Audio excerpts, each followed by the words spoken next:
हमारी बात चल रही है इस आत्मा की। ये आत्मा 84 लाख योनियों में कहां कहां घूमा, 4 गतियों में किस तरीके से पहुंचता है, निगोद से निकलकर अव्यवहार राशि से निकलकर व्यवहार राशि में आया, असंख्य काल तक पृथ्वी काया में उलझा, अपकाया में रहा, तेऊ काया में भटका, वायु काया में उड़ा, वनस्पति काया में छेदित भेदित होता रहा असंख्य काल तक। वहां से निकला, बेंद्रिय में कुछ समय के लिए गया, तेंद्रिय में कुछ समय के लिए गया, चौरेंद्रिय में कुछ समय के लिए गया और आखिरकार उसे पंचेंद्रिय 5 इंद्रियां मिली, त्रियंच पंचेंद्रिय बना। और आपने सुना कि त्रियंच में भी जब आत्मा को मन मिलता है तो मन के द्वारा आई हुई भावनाएं हमारे अगली गति के बंध को निश्चित करती हैं। आपने सुमेरु प्रभ हाथी के बारे में सुना कि किस तरीके से अनजाने में, अज्ञात में ही भावनाएं प्रकट हुई।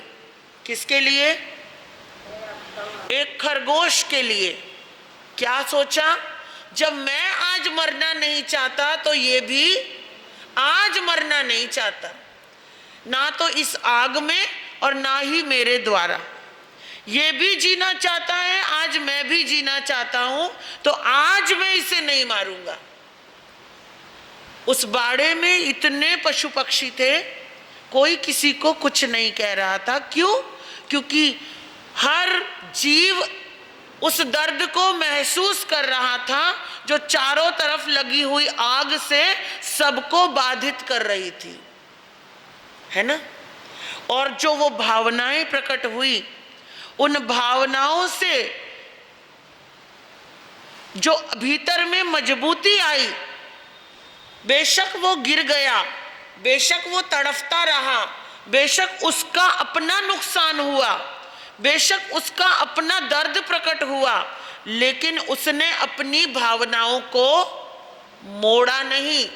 और उस बदौलत वहां से मरकर वो कहाँ गया? राजा के घर में राजकुमार बना और सीधा परमात्मा महावीर के चरणों में वो आत्मा पहुंच गई। कहानी तो कहानी है और सत्य कहानी है, महावीर भगवान द्वारा, गणधरों द्वारा बताई गई कहानी है, हकीकत है ये।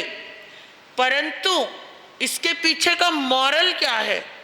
मॉरल है कि आत्मा के भीतर रहा हुआ ज्ञान, आत्मा के भीतर रहा हुआ दर्शन, आत्मा के भीतर रहा हुआ चारित्र या आत्मा के भीतर रही हुई भावनाएं।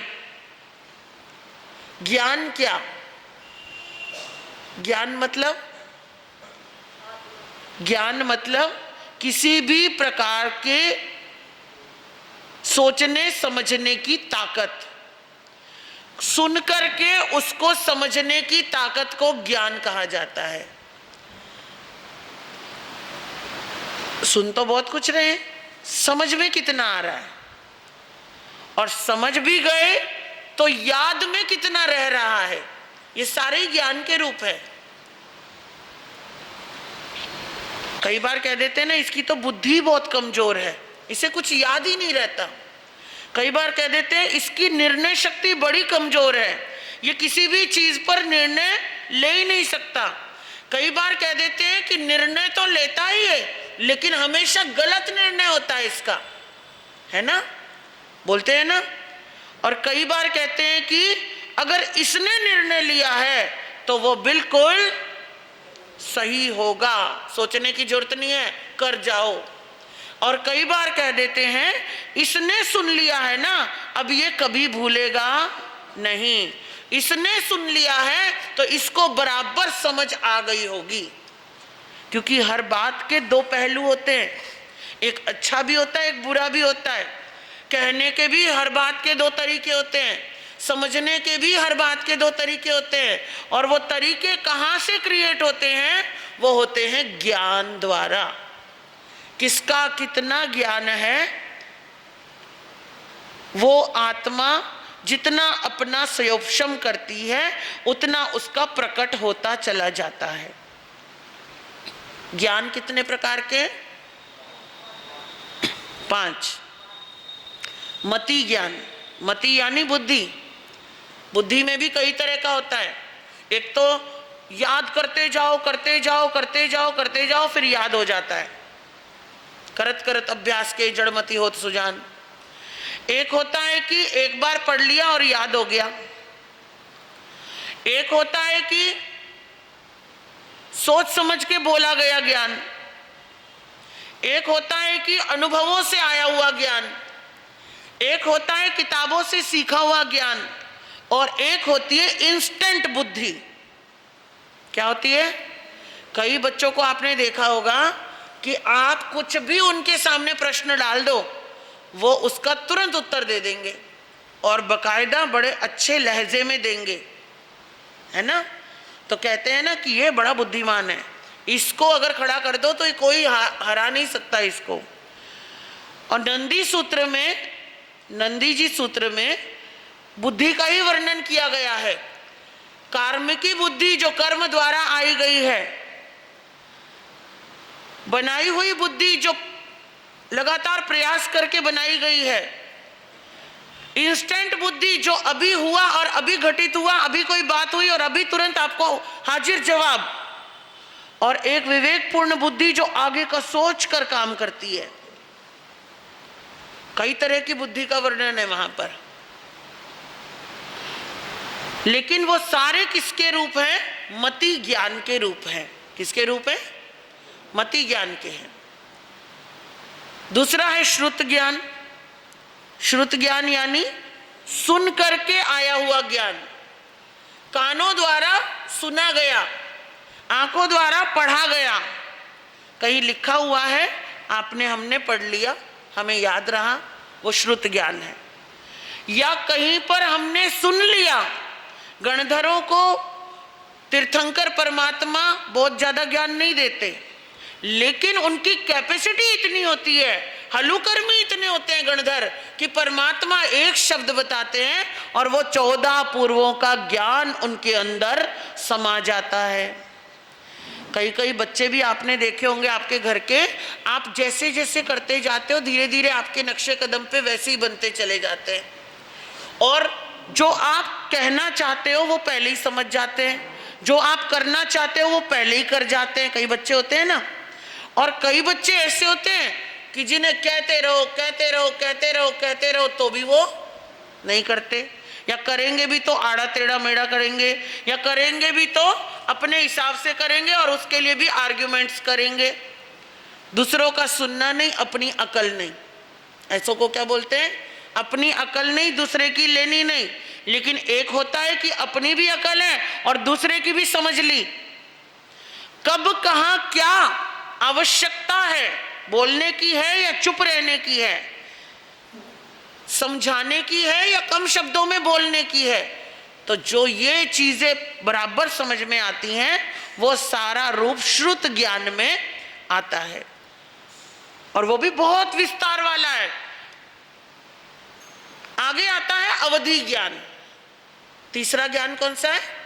अवधि ज्ञान। अवधि ज्ञान यानी कि हम यहां बैठ करके कुछ भी देख सकते हैं, आगरा में कौन से कोने में क्या हो रहा है, भारत में कौन से कोने में क्या हो रहा है, समझ लो हमारे भीतर का कैमरा जनरेट हो जाता है, जो कि पूरे ब्रह्मांड में लग जाता है। हम कहीं पर, उसकी भी सीमा होती है, कोई 1000 योजन देख सकता है, कोई 500 योजन देख सकता है, कोई उससे ज्यादा देख सकता है, कोई महाविद्य तक भी देख सकता है, और कोई पूरे ब्रह्मांड में 14 राज्यों में भी देख पाता है। अवधि ज्ञान की अपनी सीमा होती है। चौथा है मन पर्यवज्ञान। देखना ठीक है, क्या कहां क्या हो रहा है, विजुअलिटी, लेकिन कुछ जैसे कि जहां हो रहा है वहां भी कोई ना कोई तो कर रहा होगा, मनुष्य ही कर रहा है या पशु पक्षी कर रहा है। जहां पर पंचेंद्रिय कर रहे हैं, उन पंचेंद्रियों के करने में भी दो बातें होती हैं। आप और मैं अगर कुछ कर रहे हैं, कुछ बोल रहे हैं, तो हमारे भी अंदर दो बातें चल रही होती हैं। एक तो भीतर में कोई विचार चल रहा है, लेकिन हम प्रकट में कुछ और बोल रहे हैं, होता है ना। अंदर में किसी के लिए गुस्सा है, लेकिन हम उससे बड़े प्यार से मिल रहे होते हैं, बोल रहे होते हैं। अंदर में किसी के लिए बहुत प्रेम है, लेकिन हम सामने वाले को डांट रहे होते हैं, उल्टा होता है ना।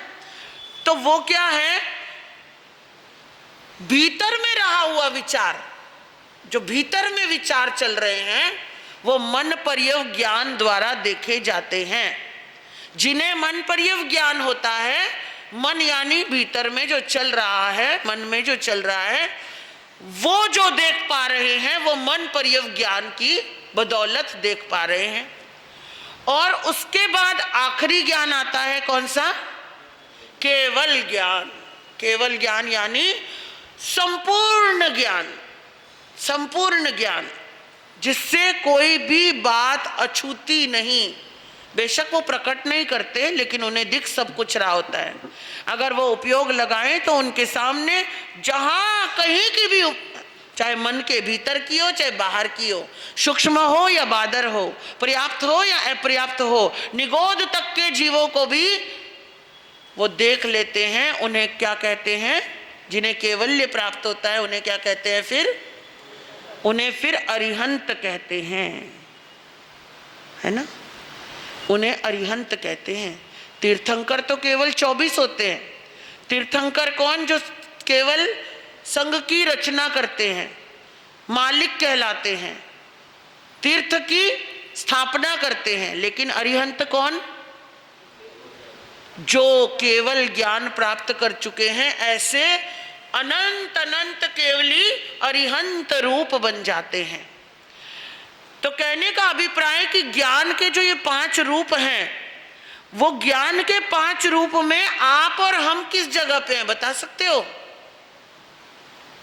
ज्ञान के जो 5 रूप मैंने बताए, मति, श्रुति, अवधि, मन पर्यव और केवल, इन 5 में हमारे पास क्या है, बता सकते हो?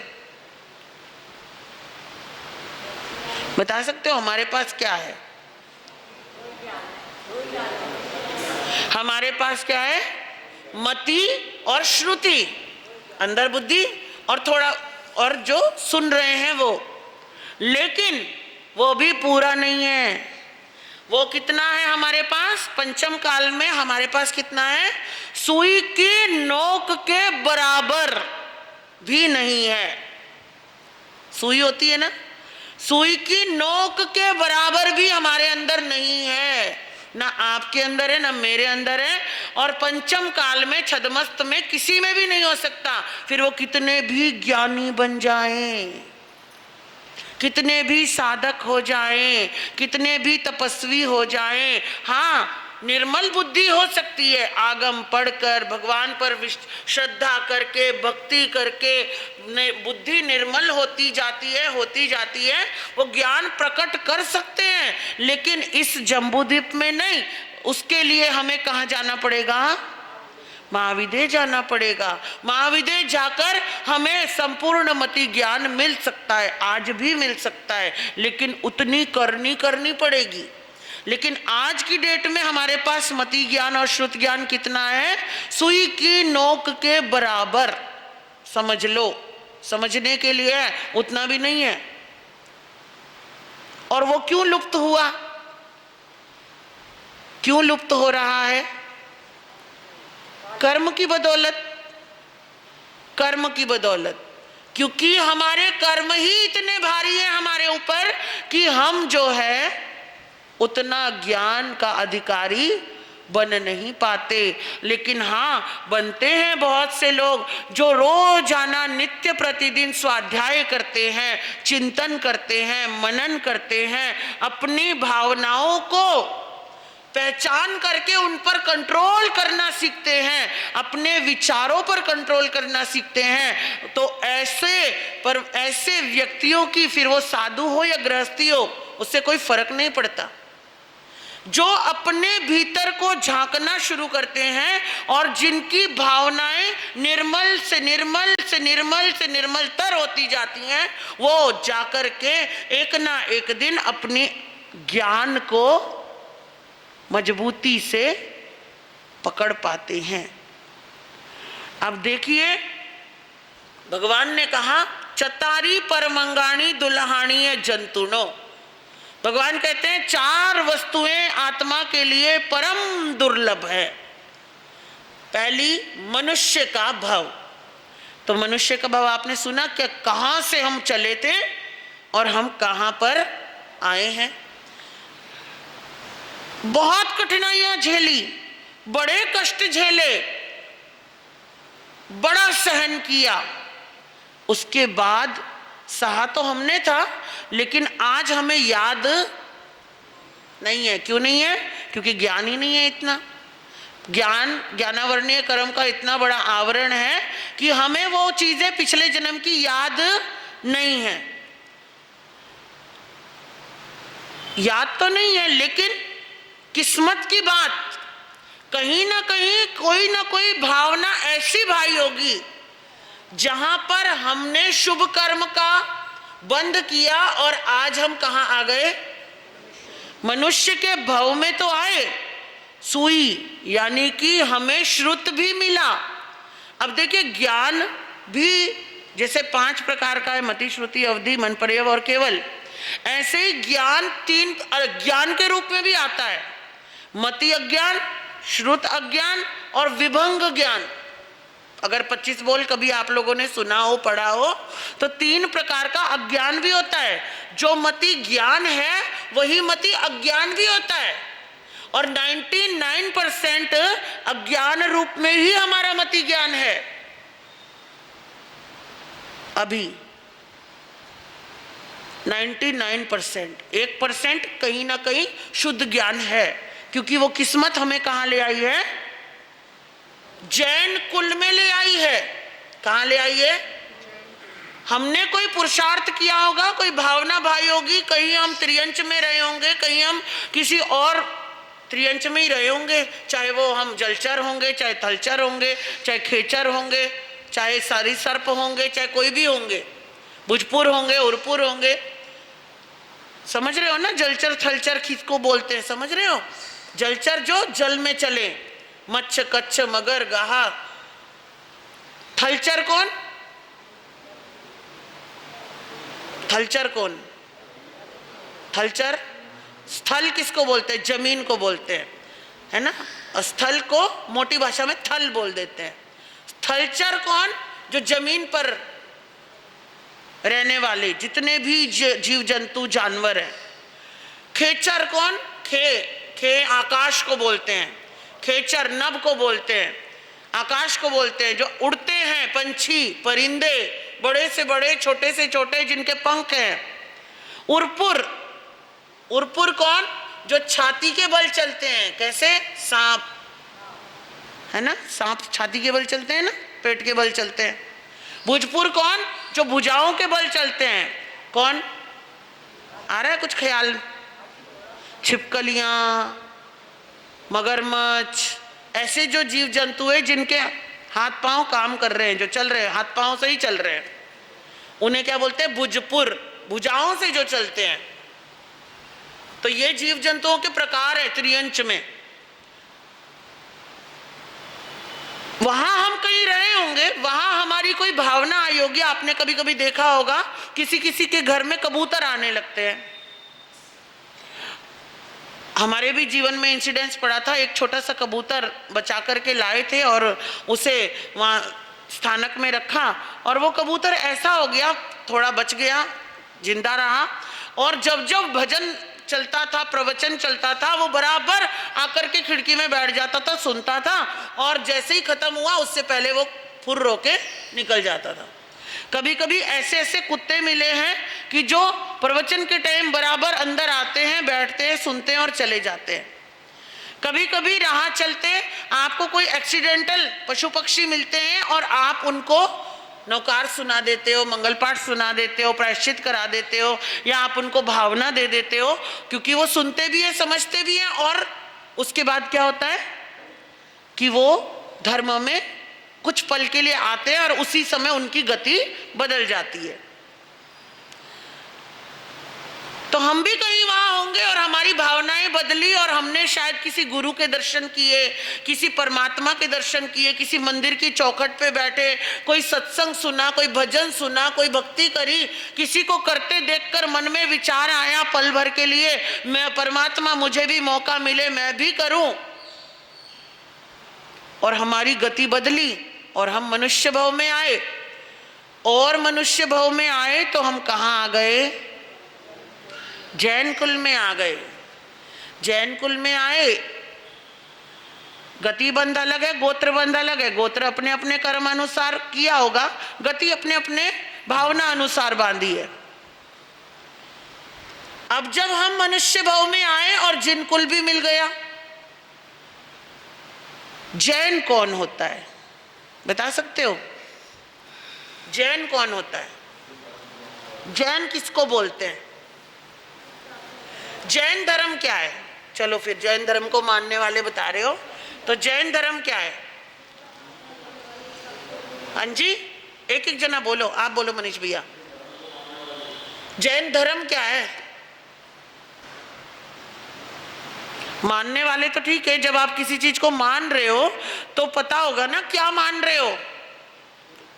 या बस जैन कुल में पैदा हो गए, जैन नेम प्लेट मिल गई हमको, हमारा सरनेम जैन है तो हम जैन हो गए।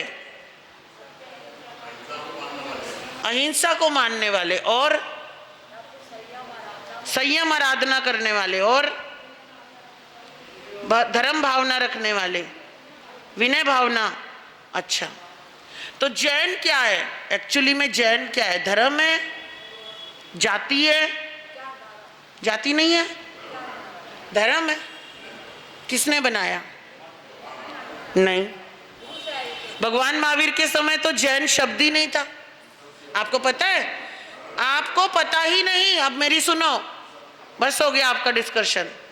आपको मालूम ही नहीं, आप तो बस सुनी सुनाई बातों को आगे आगे परोसते जा रहे हैं। हम सब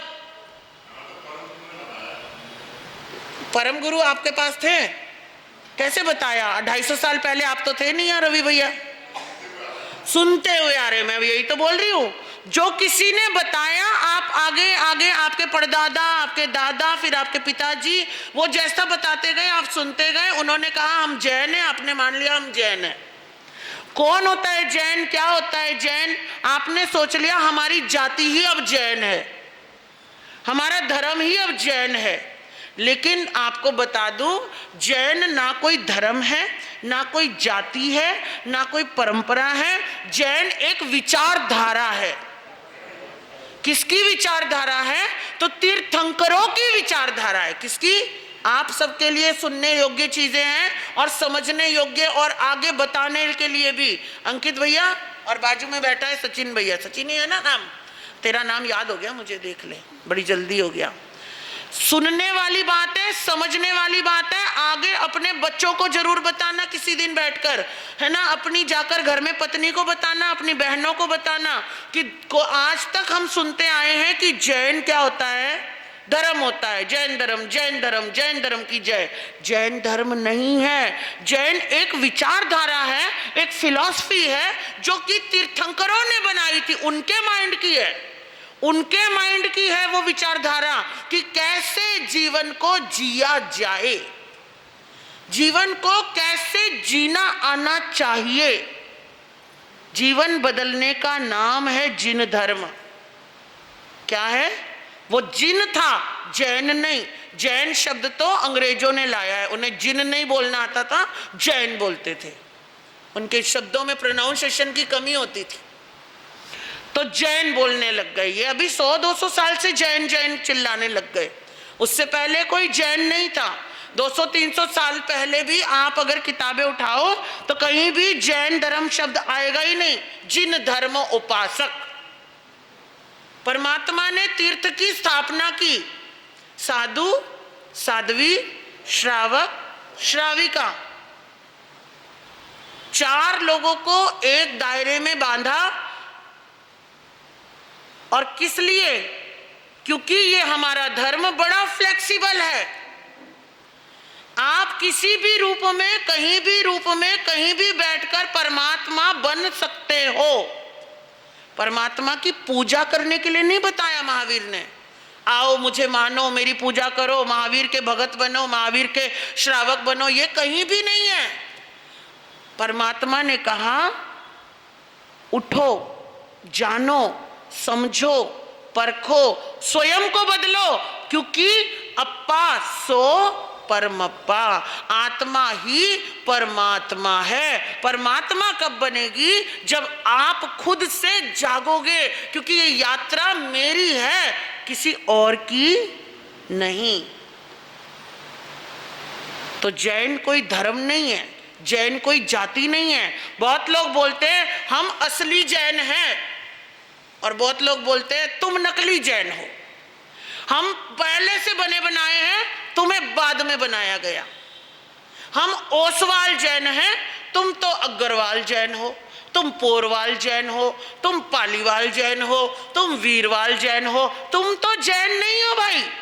बहुत बार लोग हमारे सामने भी आते हैं, 2 लोगों को साथ लाते हैं, समझ लो कोई नॉन जैन आया है, तो बोलता है वो मैं तो जैन हूं, ये जैन नहीं है।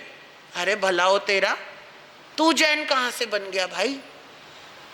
बता मेरे को, जैन बनने की क्या पराकाष्ठा है? जैन बनने की क्या ऐसे नियम हैं जो आप पालन कर रहे हो? परमात्मा ने कहा अहिंसा में रहो। क्या रहते हो अहिंसा में? रहते हो? बड़े बड़े जीवों को नहीं मारते, माना बहुत बड़ा काम नहीं कर रहे हो आप, बड़े बड़े जीवों को नहीं मारते, छोटे जीवों को बचाते हो? कभी सोचा है कभी?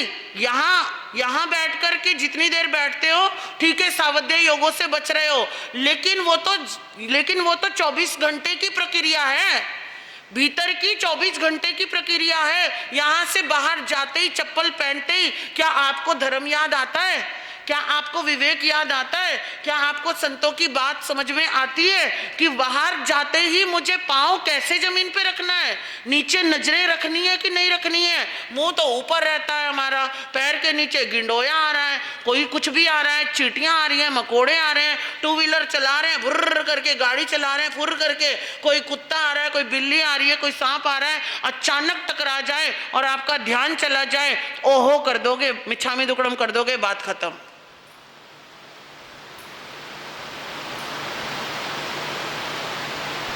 खाली मिच्छामी दुक्कड़म करने से थोड़ी हमारे पाप धुल जाएंगे। वो तो वही हो गया कि रोज पाप कमाओ और फिर साल में एक बार जाओ गंगा नहाओ और सोचो कि पाप धुल गए। एक बोतल होती है, एक बोतल पानी की, उस पानी की बोतल में आप शुद्ध क्लियर पानी है, विजुअल करना, सोचना, उसमें आप थोड़ा सा कीचड़ उठा के डाल दो तो पानी कैसा हो जाएगा? गंदा हो जाएगा। ढक्कन बंद कर दो बोतल की, ठीक है, ढक्कन बंद कर दिया। अब किया क्या? उसको भरी बाल्टी में डुबोओ, साफ करना है मुझे, ढक्कन बंद है, अंदर कीचड़ का पानी है, बोतल बहुत सुंदर है, बहुत प्यारी है, लेकिन हम क्या कर रहे हैं? उसको साफ पानी की बाल्टी में डुबोया, तालाब में भी डुबो दिया, नदी में डुबो दिया, समुद्र में डुबो लाए, साफ होना चाहिए, ये होएगा क्या? कैसे होगा? प्रैक्टिकल कैसे होगा? जब तक ढक्कन खुलेगा नहीं, और वो जो पानी है वो पानी साफ पानी में मिलेगा नहीं, धीरे धीरे उस पानी का प्रोसीजर चलेगा, गंदा बाहर जाएगा, साफ अंदर आएगा, तब जाकर के क्या होगा? एक ना एक दिन उस बोतल का पानी क्या हो जाएगा? साफ हो जाएगा। एक क्रिया ये है, बोतल खाली कर दो और नया पानी भर लो, 2 मिनट में साफ। एक क्रिया ये है कि बोतल के पीछे की तरफ क्या कर दो? छेद कर दो, आगे की तरफ ढक्कन खुला है, पीछे से साफ पानी आएगा, आगे से गंदा पानी निकलता जाएगा और बोतल में क्या आ जाएगा, साफ पानी आ जाएगा। और एक क्रिया ये है कि उसे पानी में डाल के छोड़ दो, धीरे धीरे धीरे धीरे धीरे धीरे धीरे धीरे धीरे क्या हो जाएगा, गंदा पानी हटता जाएगा, साफ पानी भरता जाएगा। 3 क्रियाएं हैं। उन 3 क्रियाओं में से चॉइस कौन करेगा? चॉइस हमारी रहेगी। हमें अपनी बोतल 1 मिनट में साफ करनी है या हमारी बोतल हमने रख के भूल जानी है, धीरे धीरे साफ हो जाएगी। चॉइस हमारी है।